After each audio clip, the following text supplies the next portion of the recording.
I've heard one person say they've had difficulty. Would the rest of you object if I do take the mask off? Okay.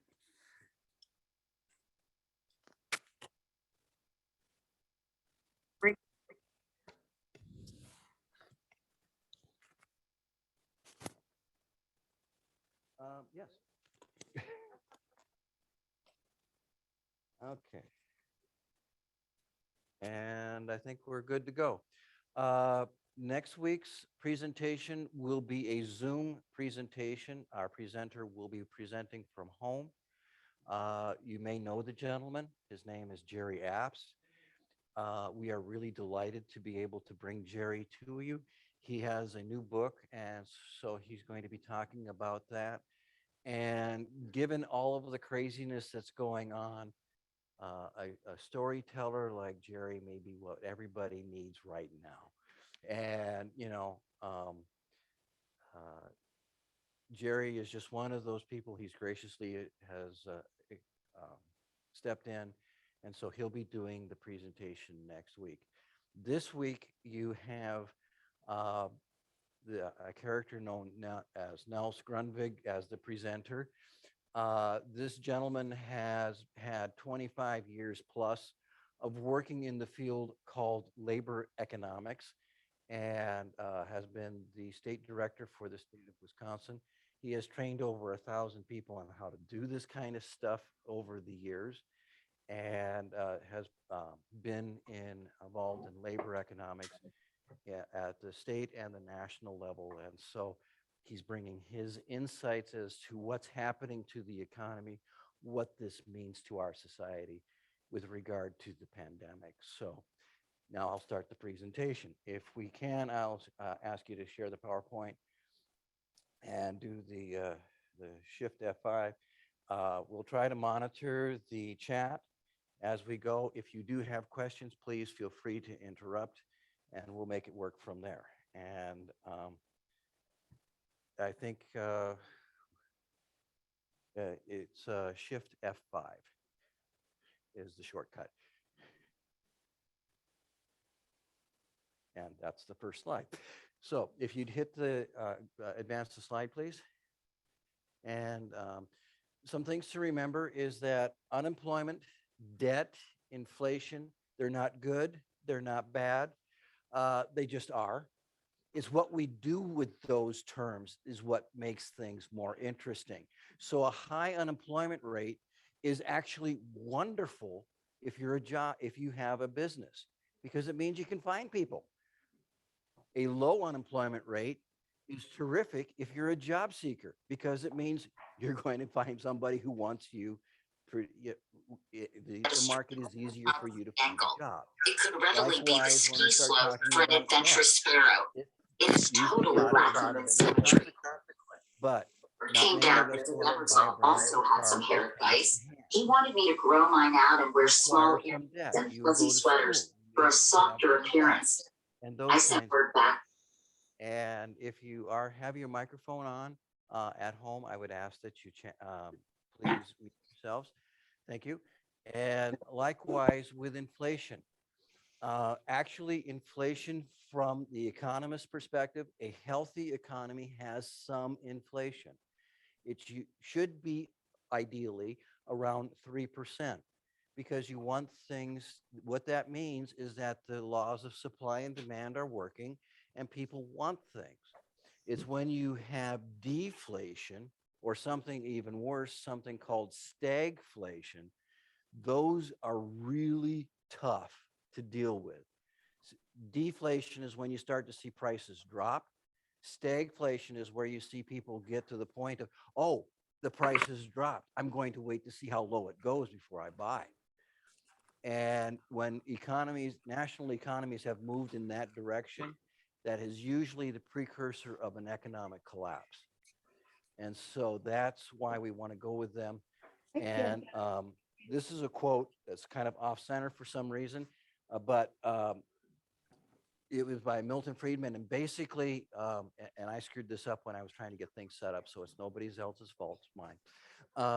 But Milton Friedman said, we spend far more time looking at how we make money as opposed to how we spend money.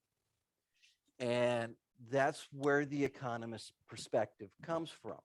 But as a society, we often deal with how we spend the money. It has the social and the economic implications as well. So if we can go to the next slide. Yeah, we are.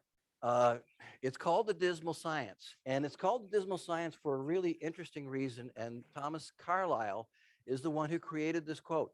And the rationale for Thomas Carlyle was, how dare you treat everybody the same? That's horrid. And you got to remember, this was 1840s. And in 1840s, England was supreme, and the sun never set on the empire and all of those kinds of things. And to have people assume that everybody is the same, what a dismal thought. Horrid. And the name stuck, probably because of the subject matter. But now, this is another quote that I think is kind of interesting. Is in 1966, this gentleman said, we have to start to realize that as an economy, it is based upon a fixed number of resources, and if on growing needs and those kinds of things. But the earth isn't going to get bigger. So what we have is what we've got.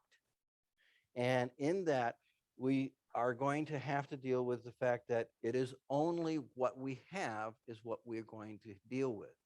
And a lot of folks are still struggling with this concept, because what it really comes back to is, from a social perspective, we have to be invested in stewardship.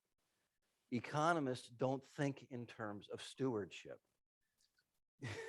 Okay, so next slide, please. Some definitions.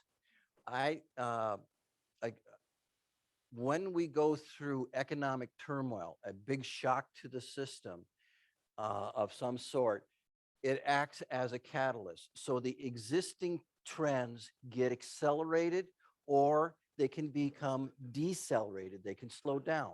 It's sort of like when you're cooking, when you increase the heat to create the reaction, or you can put something in the refrigerator. I make kringle, and for the kringle, you put the dough in the refrigerator for at least 2 hours to slow the reaction for the yeast.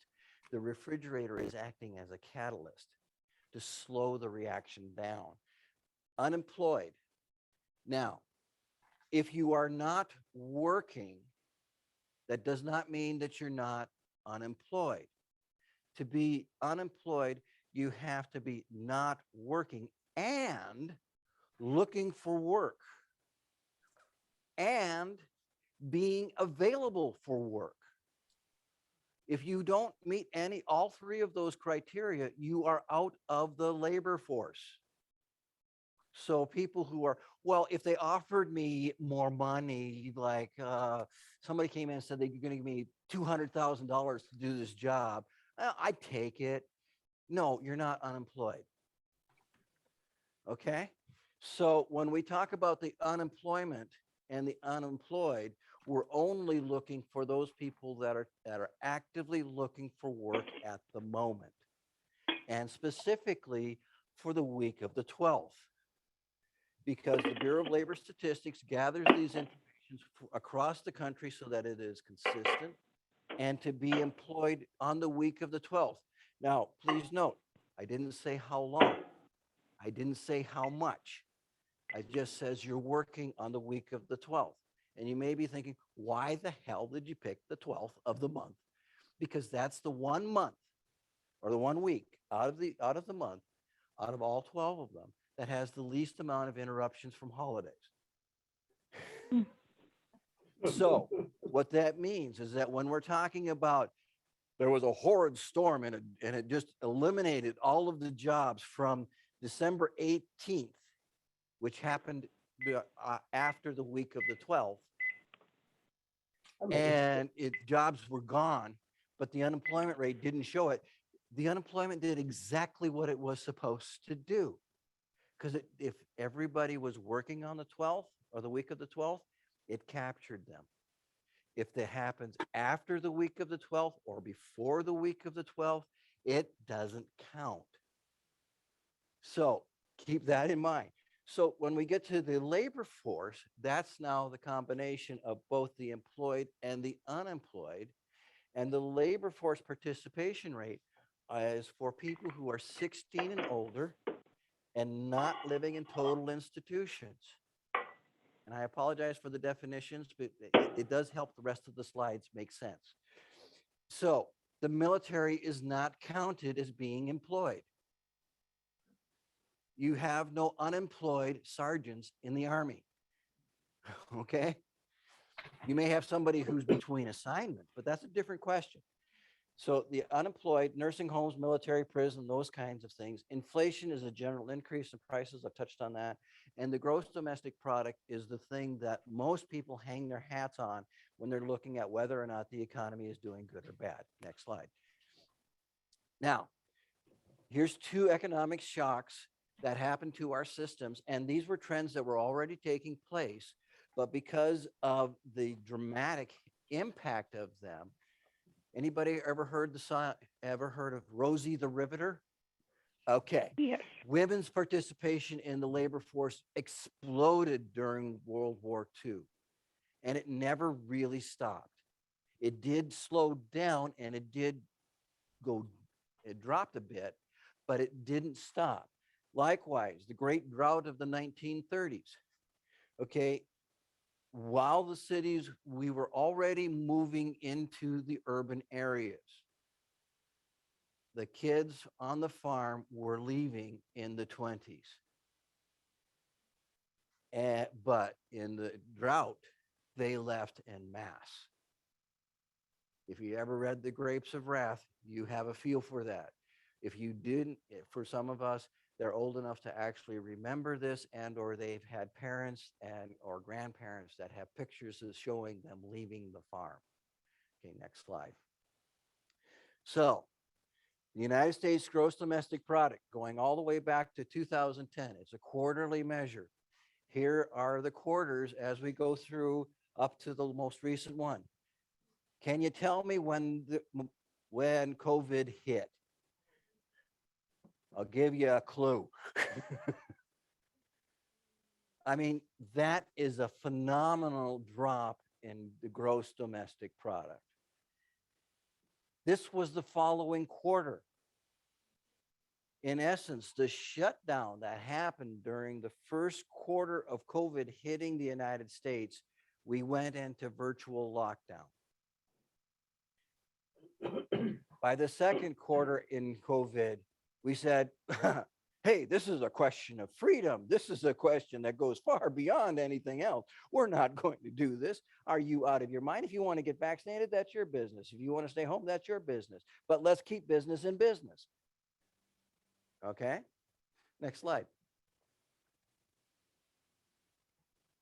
From 2010 to 2019, we grew the gross domestic product.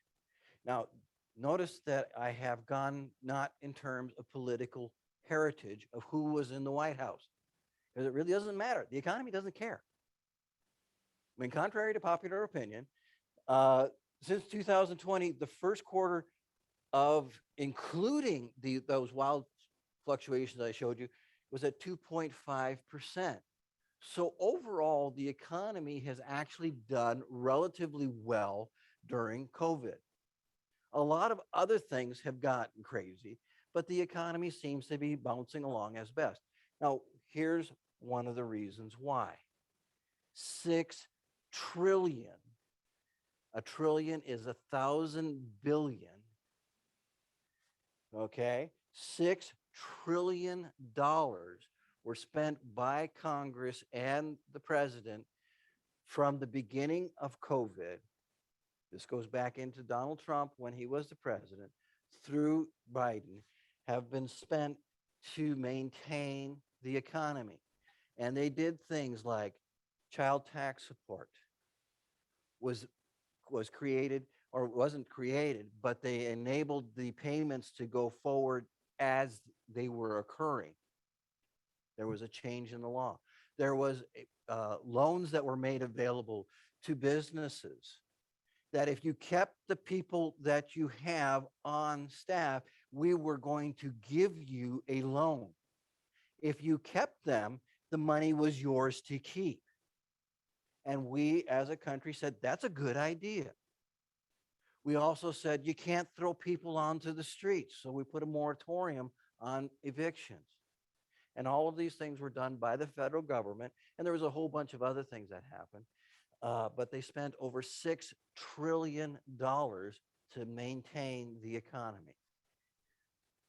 Also, one of the things, a few other things, we started to work from home. Claudia had to deal with me being at the house as opposed to going to work. So many were working from home, and the wages increased. The number of hours has not decreased in real wages. What happened was, if you were working from home, suddenly you didn't have the time clock in front of you. Now you had your kids running in and saying, hey, is it time to eat yet? Or other kinds of things. And so that started to interfere with the real wages that people were having while they were at work. And so we started to see some other things going on. Next slide, please. So what's been happening Nelse, is the COVID, it basically is a huge catalyst. So we have been knowing that there is going to be an ongoing labor shortage in the United States, actually across the world, but primarily in the United States from a very selfish perspective, mine, since the 1970s. And why is that? Because there was this thing called the baby boom. The baby boom happened shortly after World War II, and it went all the way through until children were born about 1962, 63, somewhere in that neighborhood. So those folks are going to be getting ready to retire. We currently have 10,000 people a day in the United States reaching the point of 65, which has been Nels, the standard for most people thinking about retiring. Nels, I'm sorry, Mark yes? Swanby said that not everybody can see the slides. I'm on Zoom and I can see them, Mark. oh, Okay. I'm sorry. You might want to do presenters Okay. instead of, I'll try to talk through the different points, and hopefully, Mark, you'll be able to see the slides. If other people are seeing them, I'm not sure I know how to help you. Yeah, I'm sorry. I don't know why. Okay, but you'll just have to envision that you're listening to a radio show. Yeah, that's fine. I could be calling on my phone too. And they can't see the slide on the phone, so it's And all now right. back to the back to our program. Right. So 10,000 people a day are turning 65. The racial composition in the United States is undergoing a tremendous shift. By the year 2050, people who consider themselves to be white will be in the minority. The labor force will reflect that. So we are seeing the racial composition, and we are seeing the labor force becoming increasingly much more diverse. We're seeing businesses that are becoming bilingual, not necessarily because they have a desire to be bilingual, but because that's who's there. And businesses do what businesses do in order to stay in business. So a couple of other things is an education gap is increasing. Specifically, we are seeing a decrease in males going into colleges and universities. This has been happening for the last couple of years, and COVID just threw gas on the fire. So we also have an average of 4-year debt of colleges. This is from the U.S. News and World Report of $30,000. Every student who goes to a university on average, now that's the average, so you can imagine what the outliers are, have $30,000 in debt before the day that when they get their certificate, they also get an IOU. So there is an increasing gap here, and it's changing the way of how employers are thinking of a qualified workforce. And the whole concept of being job ready is taking on entirely different components. So that's creating some consternation on the parts of folks. Next slide, please. Here you see the labor force participation rate. Look what happened in COVID. Everybody who is in the services industry, we're talking about the restaurants, we're talking about hairstylists, we're talking about the folks who you used to go see, the physical trainers for workouts and all those kinds of folks suddenly dropped out of the labor force. And you can see we are slowly working our way back. But at this point, something really interesting happened. A number of folks who were kind of on the fence about whether or not they were going to retire, they probably aren't coming back. So our labor force is undergoing a radical change because a lot of the institutional knowledge of how things work and why they work, which is probably a bigger question, and something that a lot of employers had assumed was going to continue to be there, is gone. Next slide. Oh, I should say, you'll see on some of these slides talking about seasonal adjustments. That's a way to get rid of the jaggies because, you know, we just don't do a lot of outdoor swimming in December in Wisconsin. So we take a look at that, and we mathematically you can adjust things to address those ins and outs of seasonality. Okay, so here's the unemployment rate. This is a monthly number, so that's why there's so many data points.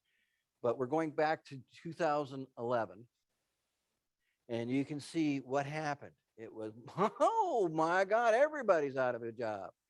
And then we are slowly coming back. We are almost back to pre-pandemic levels of unemployment. Now, remember, unemployment are the people who are actively looking for work as well as those people who are working. So if you have dropped out of the labor force, you're not counted in the unemployment rate. So nationally, the unemployment rate was the highest at 14.8% in December. It's now at 3.9%. This is only for the week of the 12th. Other factors, let's see, what else I need to say here. We've already touched on that, and we can move to the next slide, I think. And somebody's joined us or left us, I'm not sure. That's what that little ding means on Zoom. Okay, so the hardest hit industries. I work in a field where we deal with teachers almost on a daily basis. And some teachers are saying, this is not just a bad thing. This is a nuclear bomb has gone off and completely destroyed the infrastructure that is part of the education system. We can't find teachers because of the subs. We can't find bus drivers because of the pandemic. We can't find resources to make things work. We have to switch from being a virtual classroom to being a regular classroom on a moment's notice. And all of the lesson plans that I've ever created, that I ever did pre-pandemic, don't work because they require classroom participation. And so the teachers are just getting hammered. The administrators are getting hammered even more because they've got people on the other side saying, okay, I know you've got problems, but damn it, my kid is in school and he should be taught. And they're not wrong. Healthcare. We all know that the people who are working in healthcare are truly heroes in every sense of the word. In fact, every one of these people, you can make a good argument, are heroes because it's not easy. And these people are going back into there and they're doing it even though they know that it's not going to be easy. Transportation. It's off the charts. They can't find drivers. The regulations if you are a driver for you have a commercial driver's license, that's what the CDL stands for, and you get a ticket, maybe you went 10 miles over the speed limit, maybe you crossed over the line in front of a trooper or something like that, most businesses can't hire you. So you are either going to stay with the employer you have, or you're not going to work as a driver because they can't hire you because they can't afford you because of the insurance. Okay? So bus drivers. I know if you see the Madison bus drivers out there, you'll see on the marquee, Route X, masks required. Okay? But it's tough on them because they now have to do all the things. And if they're not, if people refuse to wear a mask, they've got to close the door and leave them there. That's not an easy thing to do. Public safety. If ever there was a case for a modern day villain, people have been demonizing some of these public safety officials in ways that just kind of go off the charts. But, I'll bring you up, but I don't know if you guys remember this, ever heard of Typhoid Mary? Well, Typhoid Mary was somebody who was a carrier of typhoid. She herself never got it. But every family that she worked for ended up with typhoid, and several people died. And the response that we did as a society for this woman, Typhoid Mary, because she didn't know, she didn't have the understanding of these things. She was a cleaning woman and she was a cook, and she didn't necessarily have great physical hygiene. And as a result, people got sick. But the solution for Typhoid Mary was to put her into a sanitarium for the rest of her life. She was forbidden to leave, and she was basically under house arrest. And she never understood why. Now, if we were to try to do that today, can you envision what would happen? So these people who had those types of rules and procedures and processes in place with tuberculosis, with typhoid, with polio, with all of those horrid things that could happen, are suddenly being said, you're the bad guy because you're telling us we can't do things we want to do. What a shock. Okay? And we're talking about the fire people, the health department, the police.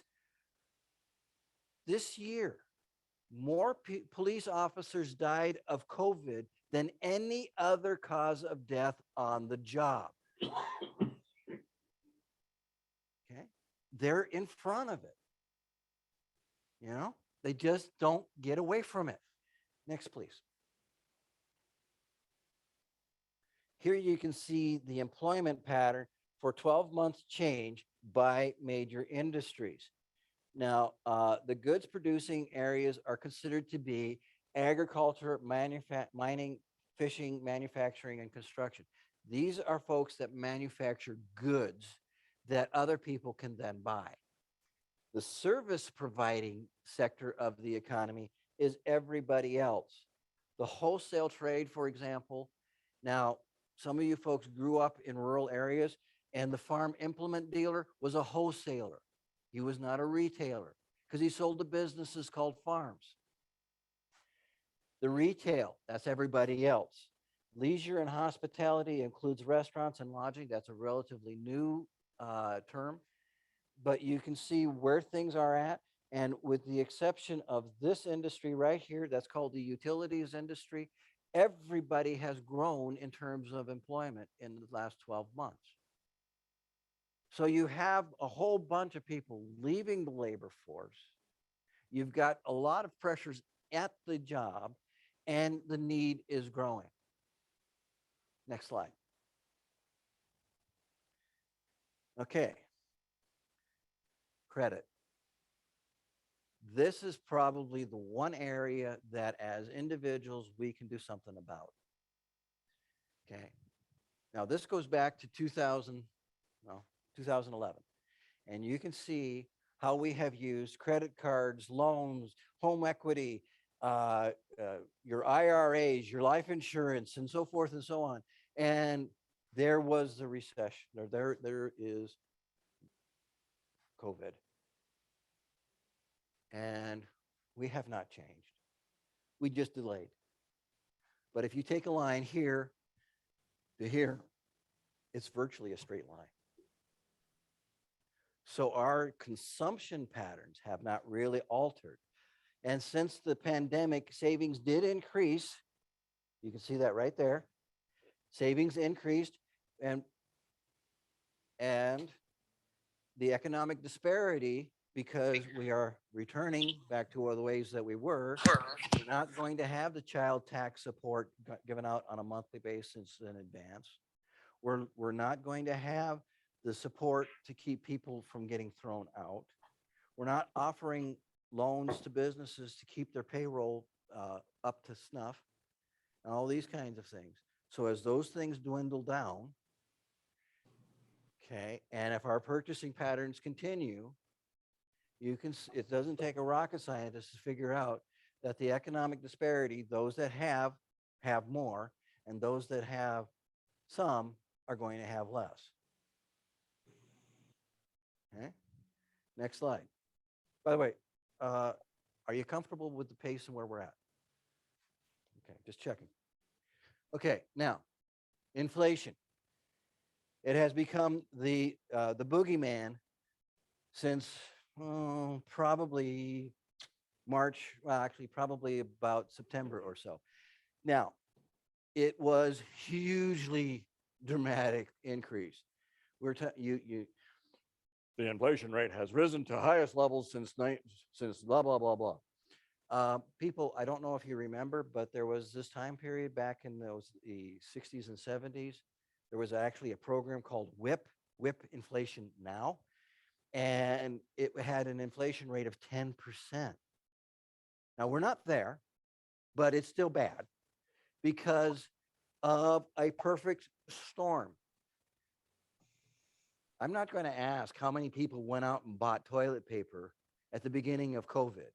But if you did, you helped create part of the problem. Because as we start to hoard things and we purchase things because it just might be needed, you know, what has happened is that when we had the complete shutdown of the world's economy at the beginning of COVID, and then we had to jumpstart the demand when people are saying, "Oh, it's time to go back to Canada. I want that brand new shiny thing." You know, when I was working for the government, we used to have a phrase called the BSO syndrome, the bright shiny object syndrome. So, oh, I want that. That's new, exciting, wonderful. Obviously, I did not work for Madison Street, you know, advertisers, those kinds of folks. But COVID knocked a lot of people out of their lifestyles. They are grieving their lifestyles on top of everything else that's going on. And we're doing a lot of different things. People still want to continue to go back to those things that they were. They're sort of looking at them from a nostalgic perspective. But we had something called on-demand warehousing. And on-demand warehousing was a system that was put into place so that the warehouses for the goods and things that were going to be needed were stored in enough with enough parts and those kinds of things to be able to get them quickly to the market. So, oh, hey, guess what? There's going to be a bad storm coming through and we need to have electric generators down in the south. Okay, well, we'll get them right there. And that was on-demand warehousing because they could move those things quickly. But when the manufacturers, a lot of them overseas, have to get their goods into the United States, and you don't have enough people working the docks, and you don't have the warehouses with the capacity to hold all of that, because it was on demand, because on demand meant you didn't need to have those massive warehouses anymore. And you also have people saying, I want my product. My God, I want my product. Okay. So between those things and the restart that took place, we knew that inflation was going to increase. The question becomes how long? The fuel economy, or the energy costs, was the first big bite that hit our inflationary pressures. If we slow our consumption down, we stand a chance to get out of this. But I'm not sure, human nature being what it is, we're going to do that. But overseas producers had to ship materials. There was a low interest rate that was taking place for businesses. They were ecstatic about that. They could continue to do what they're doing. And you got to remember that with this inflation, supply and demand play a part. Next slide. So this is the 12-month changes that are taking place. There's energy. Now, energy includes things like fuel, gasoline. We still import a fair amount of it.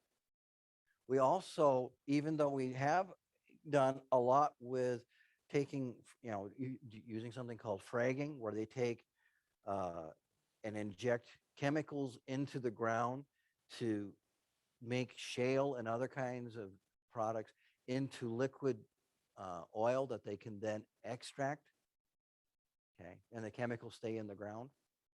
Okay, that's where we've been able to increase our production of domestic supply, but we still want more. On top of that, when you have manufacturers who you consume energy to produce things, suddenly coming back online, and you have people saying, it's been months since we've seen the family. We really need to go see them.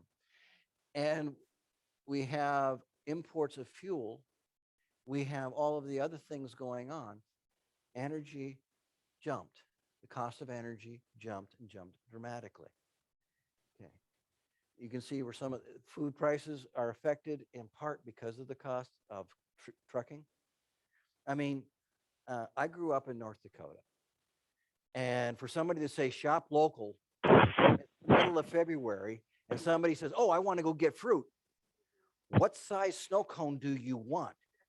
Because you ain't finding fruit in North Dakota that ain't coming in from a truck. That's just the reality of the world. Sorry, it don't happen.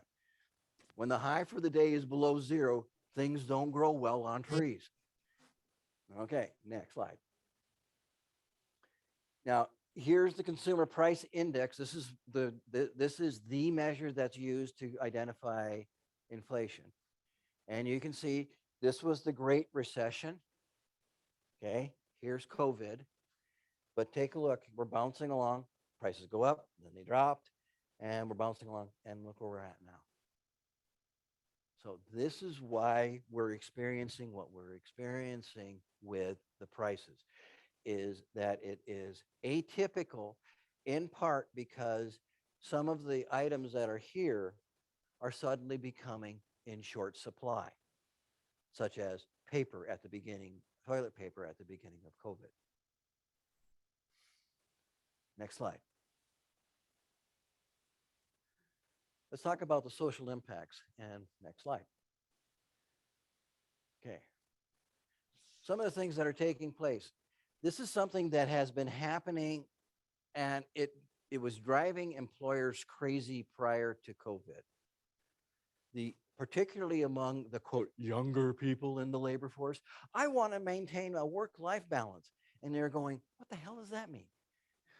Okay, well, that has actually started to become a thing that we now need to deal with because there's a lot more people talking about this.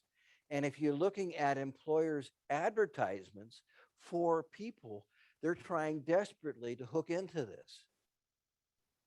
Truck drivers, we will make sure you are home for the weekends. Okay? They're appealing to that work-life balance. Growing awareness of consequences of being connected. it isn't sufficient to say that we have a worldwide economy. We have to realize that when somebody sneezes in Antarctica, somebody who an Inuit in northern Alaska wipes their nose, because we are suddenly very connected.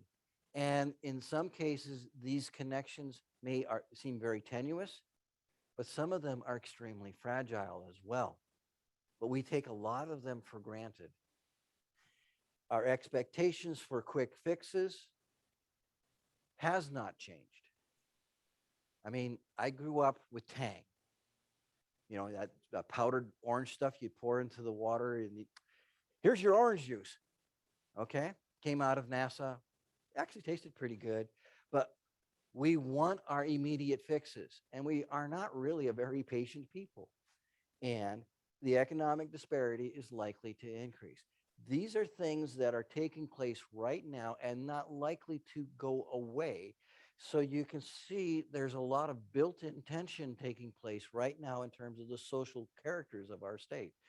And it's not too far to say, you hear people talk about a culture war. I wouldn't go so far as to say that it's a culture war, but it is a conflict over what is, how you define and how you expect things to be. So if anything, it's a war. Next slide, please. So let's talk a little bit about expectations for the job. In November of 2021, this made the news not terribly long ago, 4.5 million people left their jobs. Now, everybody looked at that and went, oh my God, 4.5 million people are. But here's the second half of that. They left their jobs for the most part to get a better one. So the assumption that as an employer, I have somebody and they're going to stay with me is no longer an assumption they can hold on to, because you have people who are willing to change jobs and willing to change jobs pretty quickly. The hospitality, the healthcare, the warehouse, utilities, all of these industries experienced tremendous job change. And it suggests that people are able to look for work. And it also suggests that our employees are looking for more than just a paycheck. And for years, that was the ticket that employers could hold out and say, this is why we're a good company. People are saying, that ain't good enough anymore. And employers are going, well, what am I supposed to do now? And so you're hearing a lot of those consternations. Also, people want to be safe. And not just in terms of, is the workplace safe? Somebody picking up the spills? Is there a light on when I walk into the room? Can you help me be safe when I'm here? Am I going to get COVID? They want to belong. They want to belong to something that's bigger than themselves. They want to know that the company that they're working for is making a difference. Now, that's not something you heard back 20 years ago. You really didn't. You heard that from certain sectors of the economy, but you didn't hear it from the business community at large. Productivity, but productivity with a purpose. It's not important that I just work. I need to know that it's doing something. And I want a little more control over my life because I've worked from home. I can make it work. I can get the job done. You don't need to be looking over my shoulder 24/7. Now, here's the second half of that. When I am at home, working from home, and I'm producing the product, I do need to be careful what it is that I'm doing so that I am accountable for what it is that I'm doing. And that we haven't quite figured out yet. But those are expectations of the job seekers and the people who are working. So next, please. So the question becomes, do we have what it takes to address what is going on? And let's go on to the next slide. Assuming collectively we get our desires under control, we can expect the inflation rate to return to around 3%. If we don't, it could be really tough. First-time home buyers are going to not be there in the market. They are going to get priced out of the market pretty quickly if prices continue to rise and interest rates go up as well. So that's pretty much done. At the onset of COVID, our spending habits and relationships shifted. The question becomes, for how long, and are we willing to stay with those changes? A lot of folks got into cooking at home. They actually remembered that they have some cooking utensils and, those kinds of things. Because prior to COVID, it was something to the effect of, if I remember the stats, people ate out almost 50% of the time. And on the weekends, it was almost a given that you were going to go out for dinner. Okay. And you may actually be part of that crowd that remembers that. Okay. But that ain't happening anymore to the same degree.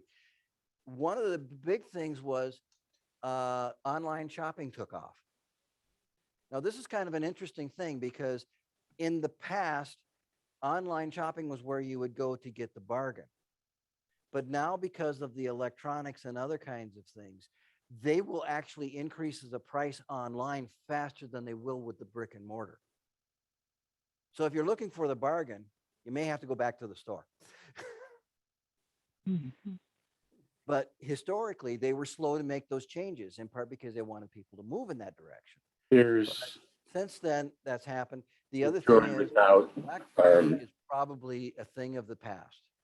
oh, the because picture. Okay. We started to see Christmas shopping for toys and other kinds of things in September. Okay. That is not likely to stop. If anything, it's likely to increase. And the Black Friday, which was the day when retailers made profit, is going to be pretty much, it doesn't have the same meanings that it used to. The role of government, particularly with regard to the federal and state, and that's the biggest challenge, that when people are talking about a conservative versus a liberal government, that's really at the heart of that discussion. And this whole federal and state business is going to continue to become a really hot button issue. And if you don't believe me, just You want look to at see it or last not? week. How I many don't think we government need folks to. need to say Huh? something about This is live. Yeah, So, it'll be 15 minutes yet. why would a governor yeah, of a but I don't, state we missed even the feel beginning. the need to I'm comment? gonna wait and watch it on YouTube. Okay. Would have been 10 years ago absolutely unheard of.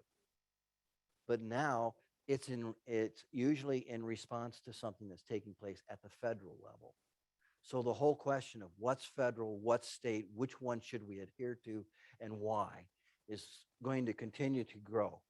We also are going to be looking at alternative suppliers. We know that there are one of the biggest booms in construction was the growth of warehouses. They are building warehouses everywhere because they do not want to get caught with the issues that they had before. Likewise, employers are increasingly experiencing issues. They are moving to technology. Anybody been at a Zoom meeting lately? Changing job requirements, education and training is changing. We could very easily be at the end of a liberal arts education as being the pinnacle of education in our country. We could be moving to something that is more technologically and job ready based education. The whole business of being well educated in order to be employable, that is becoming a disconnect. Because you can't, an engineer To become an engineer is a 5-year program of study. To become a pharmacist is a 5-year program of study. Nursing can get it done in 4, but increasingly more. We are moving more and more into the technologies and the needs for that particular set of technological skills, and less on whether or not we can have a discussion on Homer. Now, I'm not saying that's good. I'm not saying that's bad, but that is something that is taking place, and is taking place fairly dramatically. So the whole question of what does it mean to be job ready is really altering the way that we're focusing on education and training and those kinds of things. The other side of it is employers are picking up the mantle and bringing to the workplace the education and training they need, which is something that for the better part of 20 or 30 years, most employers said that's what we have an education system for. And so that's creating a lot of tension. Remote service will continue and likely to expand. There's actually been one of the infrastructure bill, and one of the speakers that we will have later in the month may talk about this. But there was quite a bit of money put into broadband services across the United States, so that virtually every place in the country will have the ability to have broadband, because there's still a fair number of people that have to use dial-up services to get to the internet.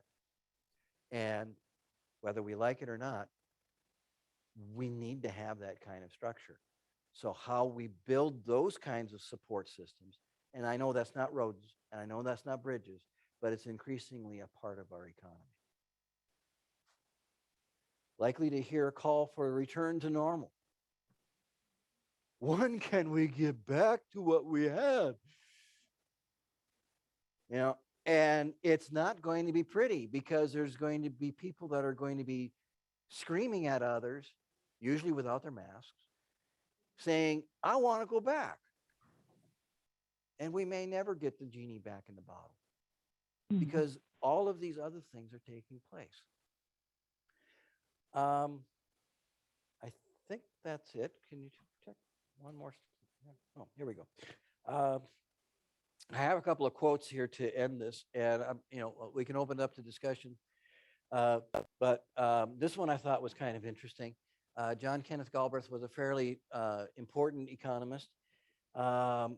He was one of the people that actually said, hey, if you don't have private sector, if they're pulling in their horns, somebody has to step up to the plate. It's got to be the public entities that do this. He was a disciple of Keynesian economics, and he had this quote: "Economics is extremely useful as a form of employment if you're an economist. A recession is when your neighbor is out of a job. A depression is when that happens to you." We get that quote from Harry Truman, and then there was others that played off of that as well. And then I think this one is kind of interesting. I couldn't find who actually said it, but the free enterprise system is absolutely too important to be left to competitive forces. So in other words, there has to be a role for government in all of this, and where that role is and how does that role work out, particularly with regard to our social relationships as they deal with the economy, becomes that much more important. Things like child labor laws. Okay, that's the government stepping in and saying, if you're 8 years old, there's no way you should be in the middle of a mine digging out a vein of coal, because the grown-ups can't get in there to do that. Okay, the first child abuse cases in the United States, there was no such thing as child abuse laws in the United States. The first case that dealt with child abuse was actually a case for, it was a case of animal cruelty, because the laws didn't exist. So government needs to step in and deal with these kinds of changes, because who else is going to do it? And so we're going to see that kind of challenge and where we go and how we're going to get there. But increasingly, we do not believe, we say we believe in a free economy. We believe adamantly in Adam Smith. Well, Adam Smith had a couple of interesting side notes. One, that the people who own the business shouldn't get paid any more than the highest paid technician. That doesn't really set well with some folks. Okay. The other one was, yes, it is a lot, it should be a laissez-faire, hands-off approach. But the other half of that is it's expecting the employers and the employees to behave as rational beings and with a sense of humanity toward one another. Mhm. And looking at the news, sometimes I wonder whether or not we even know what humanity means. And that's just me getting on the soapbox, but that's another story unto itself. So that's kind of where we're at. We've covered a fair amount of ground. And Mhm. I was wondering if anybody had any questions or comments. Because again, you get two economists in the room and you're likely to have 5 opinions. Nancy.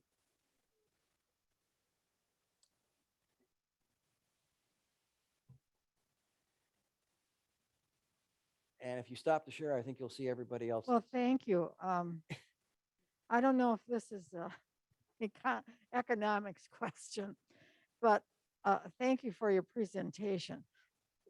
Where I'm coming from is the whole human services, social services, the needs of the human being. And I mean, and where that fits in, if you look at where we're at right now today, trying to get things done where people have real needs.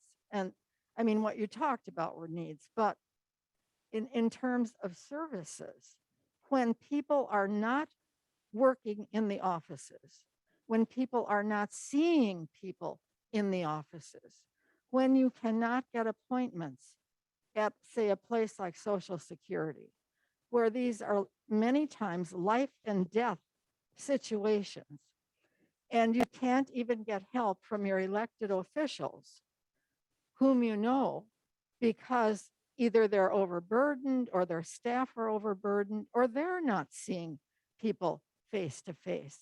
And the kinds of situations I'm talking about require face to face, or they at least require response at the other end by people who know what's going on. And this is simply not happening in the United States right now. You're absolutely. And we're not really talking about it. Right now, there are at least 500,000 individuals who are very disabled, who are waiting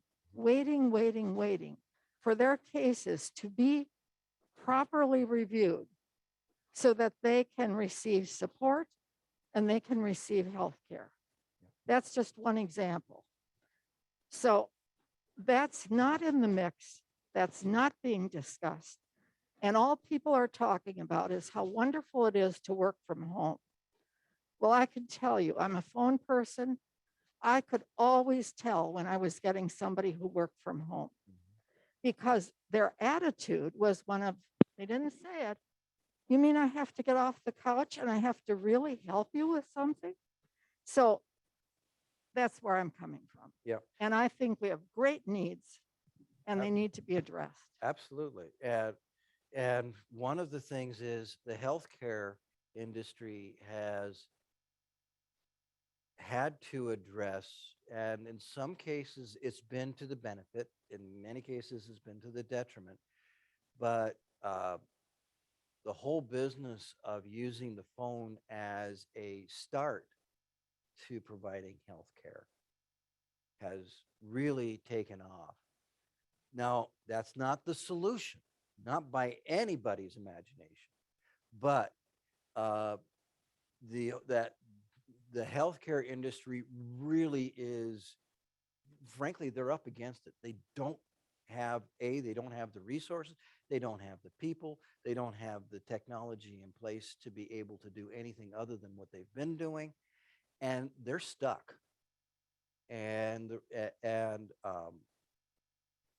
they saw one of the things that I think is a positive, and it's just me perhaps being Pollyannic, but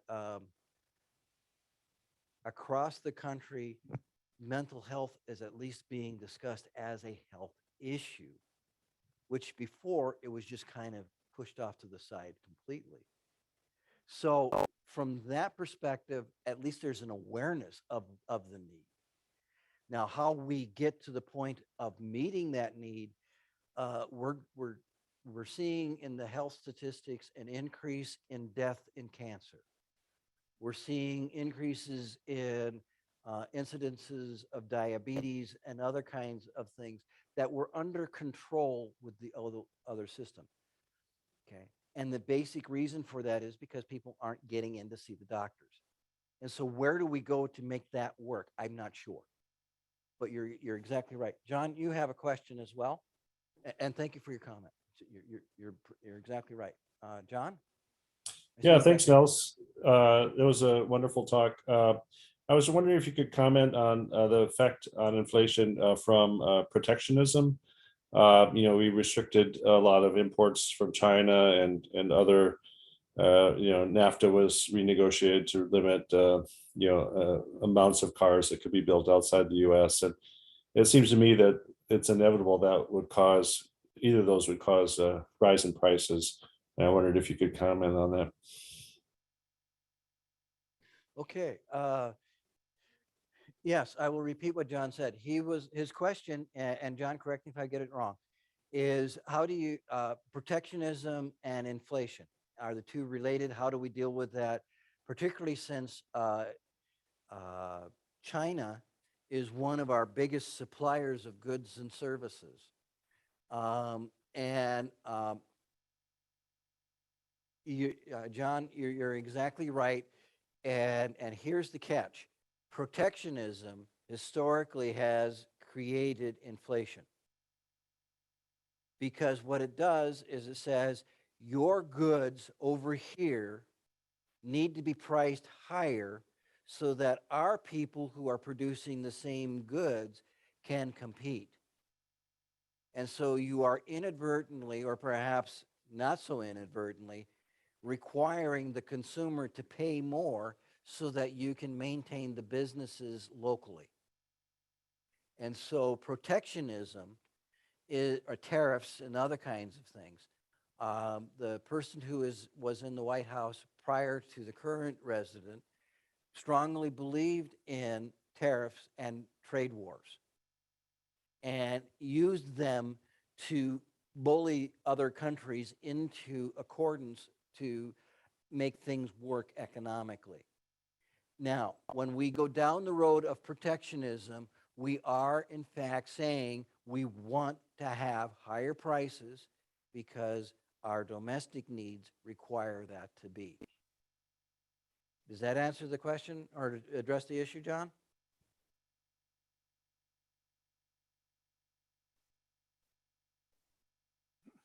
Are you still there, sir?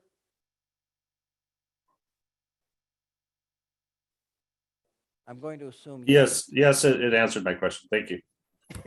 Okay. Thanks, John. Didn't mean to put you on the spot. Yeah, Ed. I maybe have something that's a little bit related.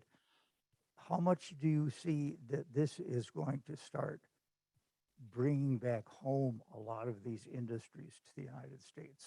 That's a really good question because as the supply chains lengthen and become more fragile and more susceptible to disruptions, one of the questions that the businesses have to address is it worth it to create a cheaper product and to have that be delayed getting to market? Or should we produce it locally so that we can get it to market quicker, but perhaps at a less, perhaps cost us more? And there's been a number of businesses, particularly in manufacturing, that have said, you know what? Let's bring at least the assembly of the parts back to the United States. And we can still outsource the components. And so we're seeing a move in that direction with some of the manufacturers. Whether or not we will see wholesale component manufacturing come to the United States, back to the United States, that's a different question altogether. Textile industry, unless you're doing something really high tech, with the special weaves and those kinds of things, those are probably not going to come back. In fact, if you watch where your labels come from over time, you can see how they have moved from one country to another to, in essence, the textile industry is one of the early predecessors to economic development for developing nations. Because once they get to a certain point where where the price wage differential becomes lack of balance for the employers, they then move to another country. But the fact is, they did get there. So in some cases, it's actually a precursor to economic development. It's a really lousy way to think about it, but that's part of that. But yeah, there is some movement along those lines, and part of that is the warehouse industry and where things are going to come from. Years ago, we had FEMA had moved all of their resources closer to the coast when dealing with hurricanes. Well, somebody looked at that and said, oh, what a horrible expenditure. You are maintaining warehouses across the country where they could become more centralized, and we could do this with far more efficiently. We've got the transportation processes in place. We can make this work. And so they moved everything centrally. And now all of a sudden they couldn't get things to the people that needed them quickly. And so there's that kind of a dilemma. And we have run long, and I appreciate everybody who's been on board. Anything else for the good of the order? Does anybody have anything they'd like to say? Would that also apply to manufacturing because of the higher prices and the shortages in transportation, that manufacturing might become more regionalized rather than centralized? For those people that didn't hear that, the question was, can we expect to see manufacturing become more regional if this trend continues? And the answer to that is a qualified yes. Because of the changes in technology and other kinds of things, they may be able to keep them separate, but particularly for some markets and products that need to get things to the market quickly, you're likely to see those things become more localized. For example, let's pick on one that's a staple of Wisconsin, cheese. We are not actually the nation's largest producer of cheese. California and New York do a great job, and they actually produce more quantities. Now, I'm not going to say it's better quality, and part of that is because of the proximity to market. Our products have to get to New York and Los Angeles as well as Chicago before they can be consumed. Okay, so if you're a cheesemaker and you're in New York, what's your biggest market? New York City. So what are you going to do as a cheese manufacturer? There's a lot of dairy cattle there as well. So those kinds of things. So yes, we will see some of those things taking place. So again, next week, I want to reiterate, it'll be a Zoom presentation. It will be with Jerry Apps. It will, without a question, be absolutely wonderful. I thank you all for your time. And please be safe, and we'll see where we go. And it should be an exciting ride. Thank you so much.